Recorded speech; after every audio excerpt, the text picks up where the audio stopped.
Hey folks, Dr. Mike here with Renaissance Periodization or RP Plus, Hypertrophy Concepts and Tools, video number 14, SRA Intricacies, the intricacies and very, very interesting implications of taking an advanced look at the stimulus recovery and adaptation principle.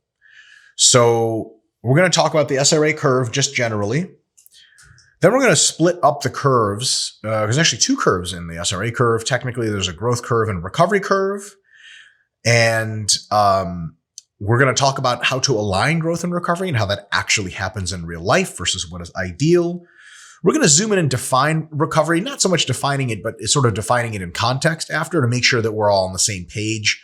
It's interesting that comes after some of the discussion already. It's not a huge deal, just to make sure that we're not thinking recovery something is that it isn't. We're going to talk about the downside of training when not recovered, on the other hand, which is to say too frequently. And on the other hand, we're going to talk about training sort of not frequently enough and the problem of dead times that arise.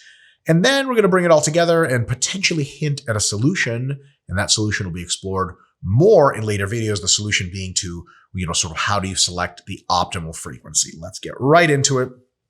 The SRA curve, which is what you see in front of you. And these figures, by the way, are from the incoming, and depending on when you watch this, already released hypertrophy book, Scientific Principles of Hypertrophy Training. The very, very similar graph will appear there and be explained in detail. So if you're a better reader than you are a listener, then go to that resource for sure.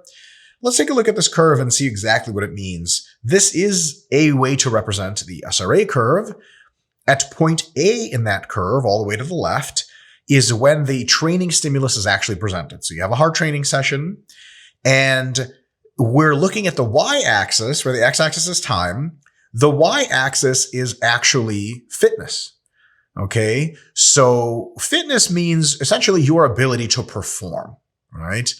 After you train hard, you will notice that your fitness declines, right? If you did a really hard leg workout and someone said 2 hours later, hey, I want you to repeat that exact leg workout, and that would keep you on the dotted line, by the way, in this graph, there's no way you could do that. You would be so tired and so messed up, you would underperform. And if we asked you at various random points over the next several days to reperform that leg workout, you wouldn't be able to do so until you hit just a little bit below point C, when that line, the recovery curve, starts to exceed past our normal abilities. And around point C, that recovery curve should, if it's an adaptation that's occurring, a net adaptation, actually get a little bit above the previous presentation of a stimulus, which is to say you should be able to at least have the underlying characteristics, because that's just fitness. We're not sure about fatigue yet and where that plays in. At least your underlying fitness is now higher, which is to say in hypertrophy, you've probably built some muscle.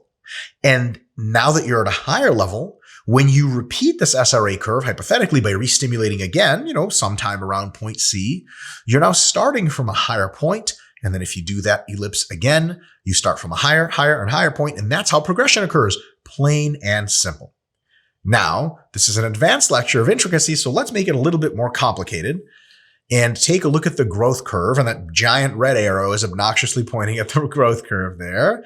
So two things actually happen in the SRA concept or principle that are a little bit different from one another, and it pays to look at them in a slightly isolated sense. The growth curve right there is probably how muscle grows after the presentation of a stimulus for at least an intermediate individual in a sort of average hypertrophy program. You could think of this as like twice a week training. So the training can occur at point A in the graph, and then first training, like a Monday, and then point C in the graph would be a representation of training again. That would be like a Thursday. Just as a simple example, there's tons of different ways to do it. What you notice is that the growth curve generally tends to go up for a while, and studies have shown that a day or longer can expire until growth hits its maximum, right? So after a typical training session, muscle growth actually elevates for some time, stays at its peak for a little while, and then slowly drops off again. Okay, so that's how growth works. And you'll notice that there's a little tail end there where not a whole lot of net growth is happening, possibly none, but we still haven't trained again. Why in God's name would we wait that long? Well, for that, we're going to go right into the next slide, which is the recovery curve. Big red arrow right below the growth curve. Same exact graph, just looking at that bottom part. That answers our question as to why we didn't just train somewhere just 2/3 of the way from A to C, is because we were not sufficiently recovered. Okay. The recovery curve tells us, okay, after point A, our performance starts to decline. Our ability to perform again at that level starts to decline. And you'll notice something interesting. Sometimes, so the shape here is simplified. There are many different shapes of this curve that can occur. But what this is designed to illustrate is that your performance actually declines, or performance ability, your fitness actually declines more and more the longer you wait after training for some time.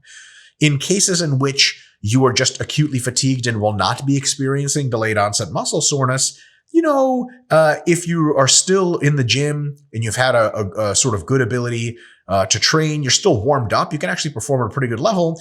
In the hour or 2 or 3 after, some of the fatigue really starts to set in and your performance actually goes down significantly further, right?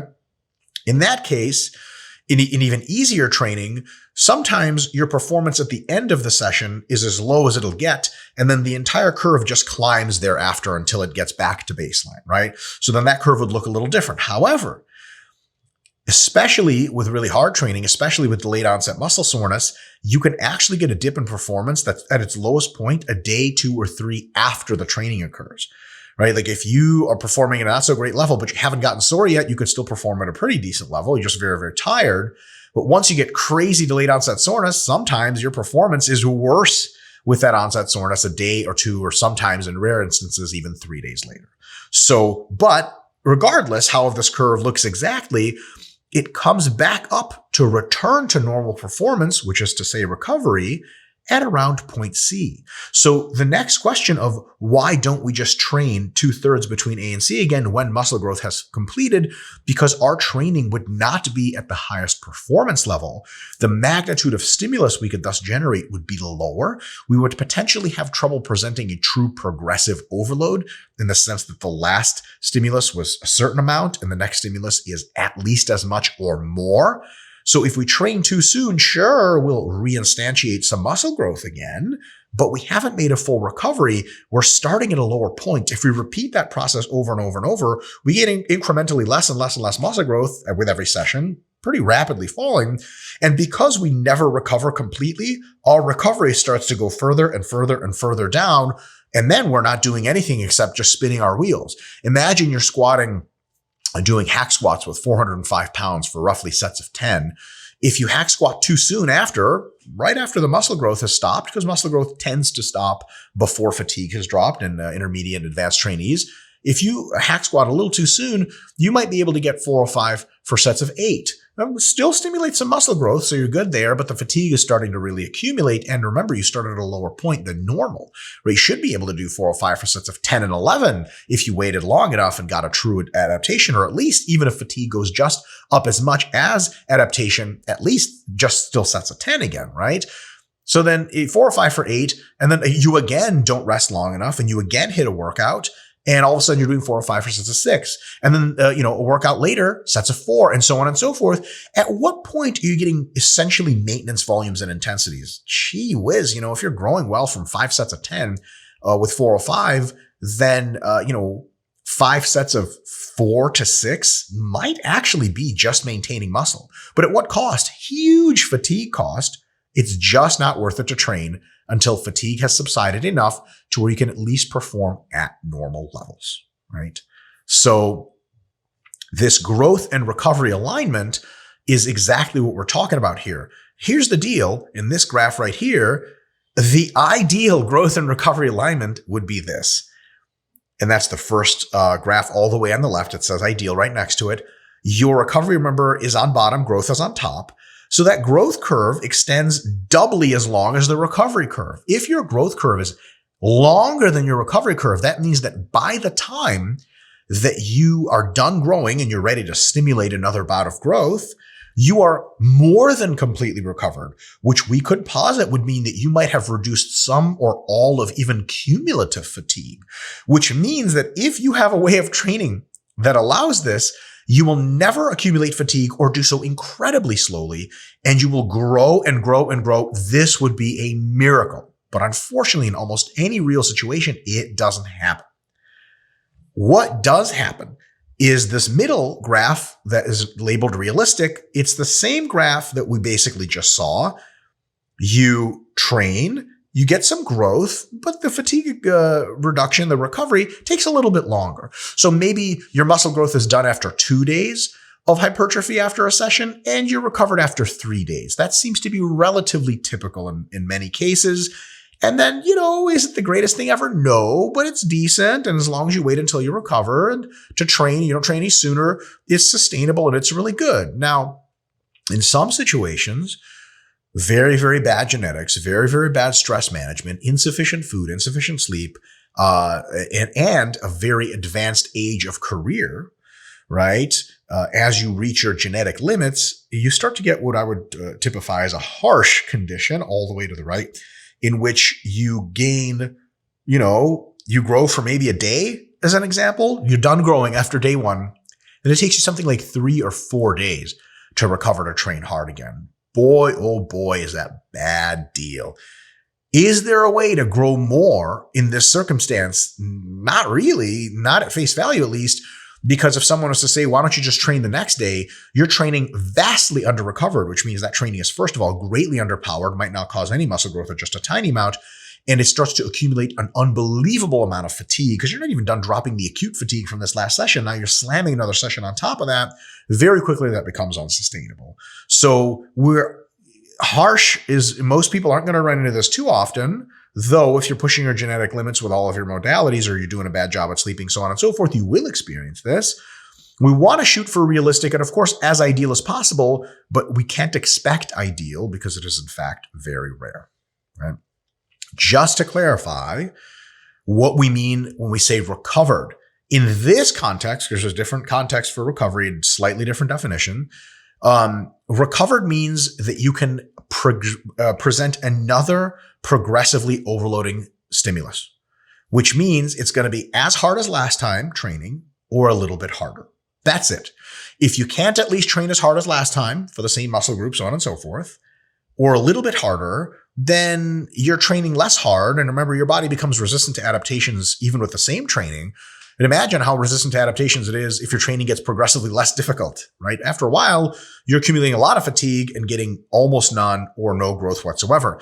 Recovered in this context does not mean completely healed. It doesn't mean that you've dropped a ton of cumulative fatigue or all of it. That's what deloads are for. That's what active rests are for. And that typically doesn't happen between individual sessions. You're not interested in dropping a ton of fatigue cumulatively between sessions. It's okay to accumulate fatigue so long as every single session is progressively overloading. Now, eventually, cumulative fatigue catches up and it prevents your next session from becoming progressively overloading. That is actually defined as hitting your MRV, your maximum recoverable volume.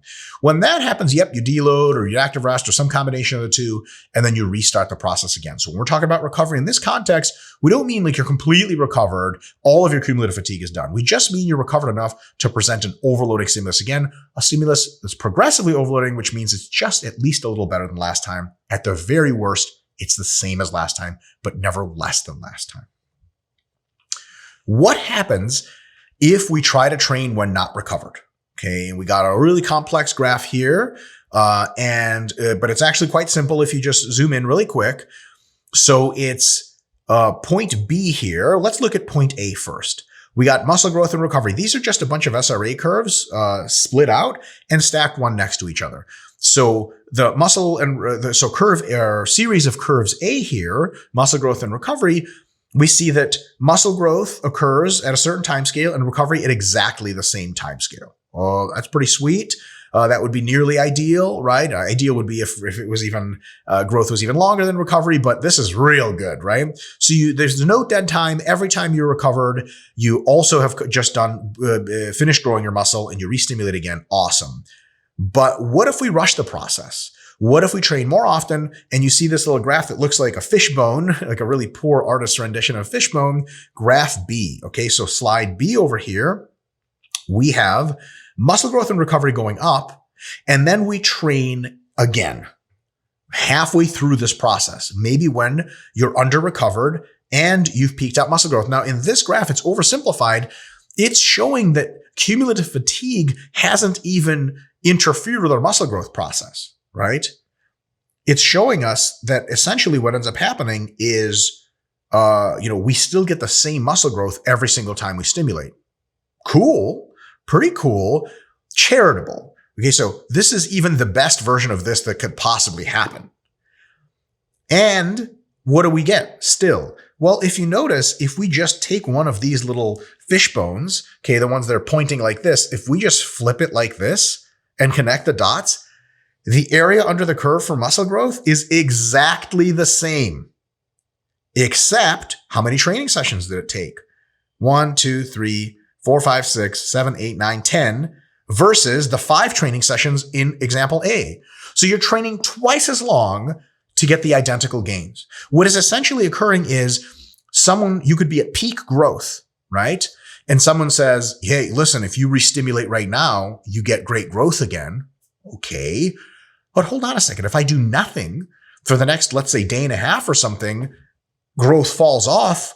But growth falling off means there's still growth occurring at every single, minute, an hour, and so on and so forth until growth goes back to zero. If we already paid the fatigue cost for getting that growth going, why in God's name would we try to re-stimulate it when the going is good with precisely zero fatigue, right? That's like a rocket ship going at exactly the speed you want it to go, and it's not even slowing down yet.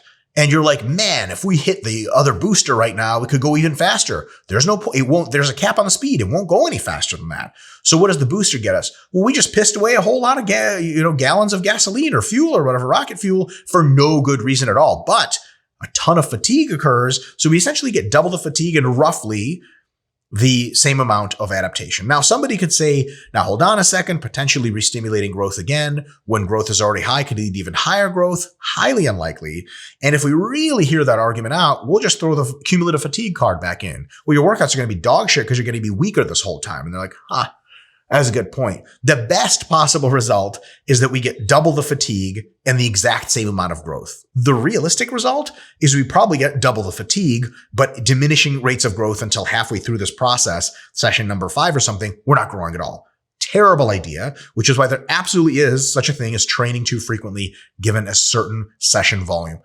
So if you're doing 6 sets per session per muscle group, and you just double the number of sessions you were doing from before, you absolutely could be 100% doing too much and getting almost nothing out of it, right? So training when not recovered, not a great idea. Another problem that can arise, let's say you're super scared of training when not recovered. Somebody really got to you. You stopped watching, after this last statement, you went to go design your training program. You might design a training program if you're really scared about recovery. It looks like option C, right? So in option C here, there's a big red arrow and it says, what are you waiting for, right?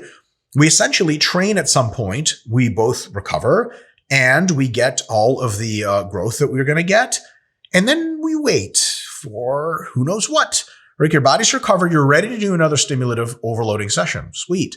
You're no longer growing muscle, so there's nothing to wait for on that end either. So what are we waiting for? Well, not much, right? Now you could say, well, the cumulative fatigue could fall, but you're missing out for sure. And then you accumulate fatigue slower, which is cool, but you're missing a lot of time, right? And the way accumulative fatigue works is it's really easy to drop cumulative fatigue by taking only a short time to drop the vast majority of it, like a week.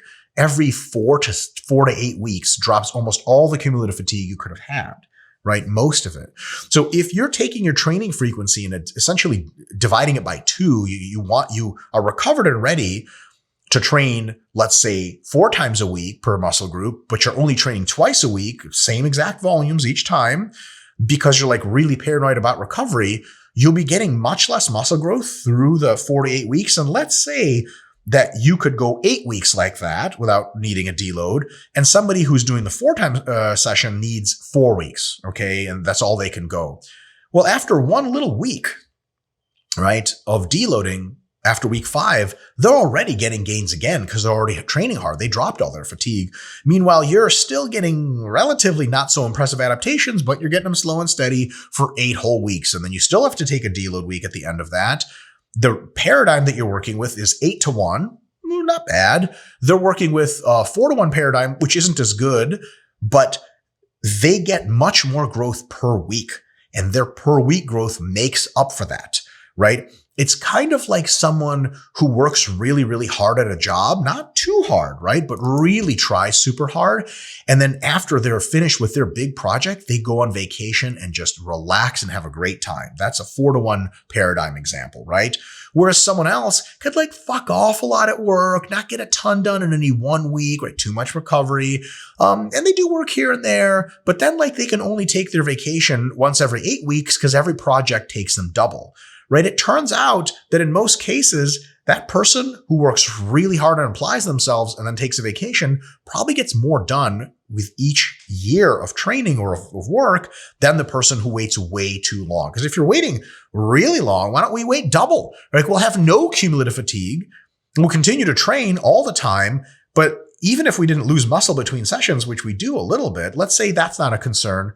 We're growing at an unbelievably slow pace because we barely ever train, right? There is absolutely such a thing as too frequent training, which is option B, but option C is too infrequent of training, right?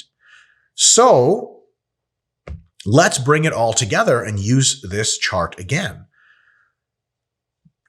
The sort of slide, I've been using a bunch of terms, graph A over here is nearly ideal. Like more ideal would be if recovery was even shorter, but it's not realistic. We want to shoot for this as much as we can, which is to say we want to recover as quickly as possible, doing everything we can. And so nutrition, your training structure, your sleep, your stress, so on and so forth. And we also want to grow as much muscle with all of those things and others, so that our muscle growth takes the longest and reaches the highest magnitude, and our recovery takes the shortest and doesn't reach super far down, right? Totally. We're going to try to get as close to this as we can, but we don't want to base our training programs on expecting this because it's just not really likely to occur, right?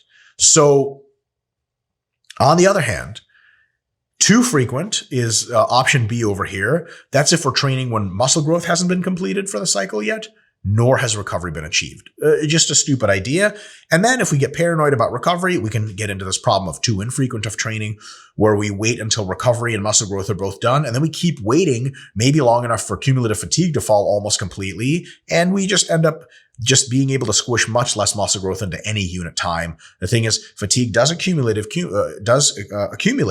but it actually is really straightforward to drop. So we don't have to worry about not accumulating fatigue. It's okay to accumulate fatigue. You'll just pay that cost when it's time to pay the cost, right?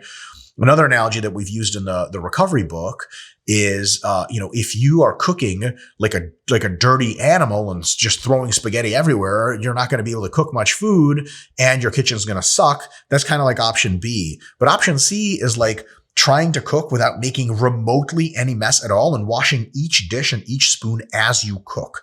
You're going to be wildly inefficient. Your food's going to be fine. You're going to produce so little of it because you can't tarnish the kitchen.